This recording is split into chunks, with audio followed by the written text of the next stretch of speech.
Hey to all you guys, what's going on YouTube? This video is welcome back to more Shadowverse. And over the weekend we got ourselves a little bit more of a sneak peek as to what Abysscraft is going to be looking like in the brand new set coming this Thursday. And there has been some talks about these cards, okay? So here they are in all of their glory. Well, here's one of them at least anyway. And this is probably one of the most talked about ones out of all of them at the moment. This is Charon of the Nether River. Now, this is what she's being paired with. And by paired with, I mean this is a pipeline combo here. So I've been seeing many people across Reddit basically saying that you can be playing Laura very early on, and then you can play Charon on turn 6, and then you can play your Medusa on turn 7, and you can set your combo up that way.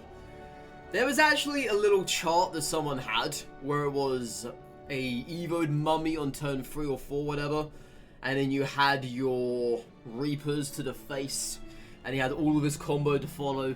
It's a pipeline dream combo, okay? It's nothing. It's nothing concrete. It's very, if you ask me, fallacy. Honestly, it's never gonna happen. Do I think these cards are good by themselves? It's debatable. It's debatable. So let's look over at Charon. So Charon of the Nether River. She's a 4/4 and she's a legendary. And she's a 5 PP. On Fanfare, so on Summon, she reanimates a 2 cost and a 1 cost. And whenever an allied departed follower comes into play, give it a ward. Bear that in mind.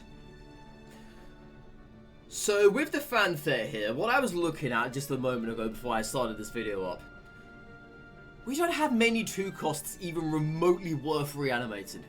We have some, but not a lot. So the ones we do have are Nameless Demon, Mino Shrewd Reaper, Beryl Nightmare Incarnate, Orpheus Hellhound Blader, Devious Lesser Mummy, and that is it. And as for 1 cost, we've only got 2 at the moment in the game. And that is, 3, excuse me. We have Lilith, we have the good old glorious Bat, which does not like to be selected here. And we have ourselves the Ghost. Now, the Ghost and the Bat are both 1 cost. And of course, as we are very well aware at this point, they completely ruin Cerberus. So if you really want to go down this route, you're more than likely not going to be playing Cerberus. But is it worth bringing back either a Ghost, a Bat, or one of the 2 drops? I wouldn't say so. We still don't know what the other cards are going to be looking like for Abysscraft. We've only seen 3 so far.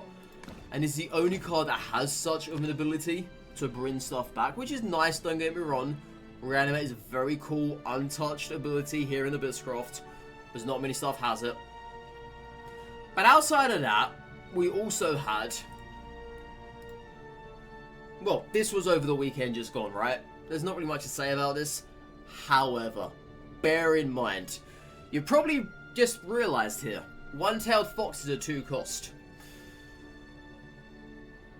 You could actually go ahead and play Charon and bring back one of your One-Tailed Foxes when you need it the most. And maybe, just maybe, if you had Jinsetsu on the board still, you can go ahead and buff her up a little bit more. It's not very good, honestly. So let's look at a Super Evo here. Gain Crest, Charon of the Nether River. So this is a countdown of 2. And this is at the start of your turn, you're going to be reanimating 3. So I think the way this works... Is it that you play this, you get the crest, do you get a reanimation there and then? Or do you get it on your turn there? Like your turn after that? And then that's it? And then after that it's disappeared? You're only going to get 1 use out of it? I think you get it the moment it appears as well. So you get 2 uses out of it. So if you don't get 2 uses, that's just really stupid. But I think it would work out in that way. I think it would. But let's look at the cards we have at the moment. Is there anything worth bringing back that's a 3 cost? So we have Night Fiend, Ariel, Moonstruck Vampire, Balto, Little Miss Bowmancer, and that is it. Balto, I'm just going to go out there and say it's not even worth bringing that back. Ariel, probably not. It's probably the worst free drop we have at the moment. Bowmancer or Night Fiend.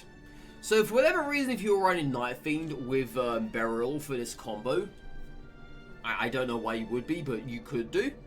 Is it worth it? Maybe. However, you are still going to be taking out 1 damage when it...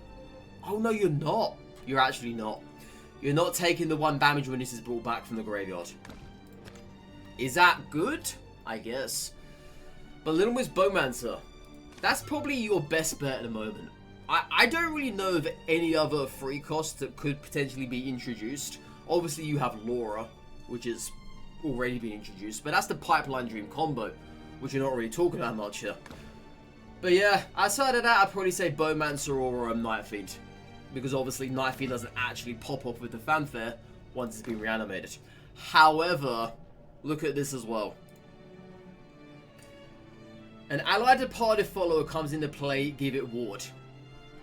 So, with your departed, you have your skeletons and you have your ghosts. This is very good with that. Even though skeletons are 0 cost, it will get summoned, or will get reanimated, excuse me, if you don't have any ghosts in your graveyard. And I will go ahead and grant itself a ward, which couldn't be bad. You might be able to save your life there a little bit.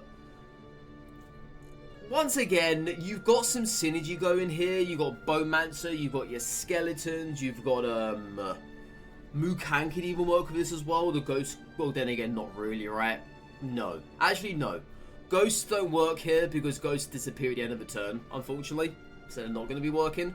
So the only departed that is going to work is a skeleton.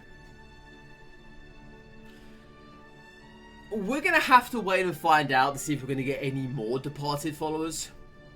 We're going to have to wait and find out. Because as of now, this is very touch and go. So ultimately, I would say that this card is more gimmicky than anything else. I was saying this as well earlier in the stream. There seems to be a little bit of a theme running at the moment with these brand new cards we have access to. Or will have access to come Thursday. Is that they're all gimmicks. There's no real value playing these by themselves if you're not using their abilities properly. They're all gimmicks. But maybe Jinsetsu could be the best one out of the 3. She could probably save you the most, I would say. It's great we have a 3 drop and a 5 drop now. Don't get me wrong. I was complaining about that. Saying we didn't have much early to mid game. But we've got that now. But as I say, these are very much gimmicks. But we don't know what else we're going to be getting with the other cards to come, right? That's pretty much it. But yeah, that is the 3 cards we have seen thus far. There might be more later today. If there are, I will add them into this video. And that is that. Other than that, guys, thank you so much for today. I really do appreciate it. Take care, stay safe, all that good stuff. If you haven't already, please do that like button, hit that subscribe on as well. Let me know in the comments below what you think of these brand new cards for every class that's been shown off so far. But yeah, other than that, guys, goodbye for now.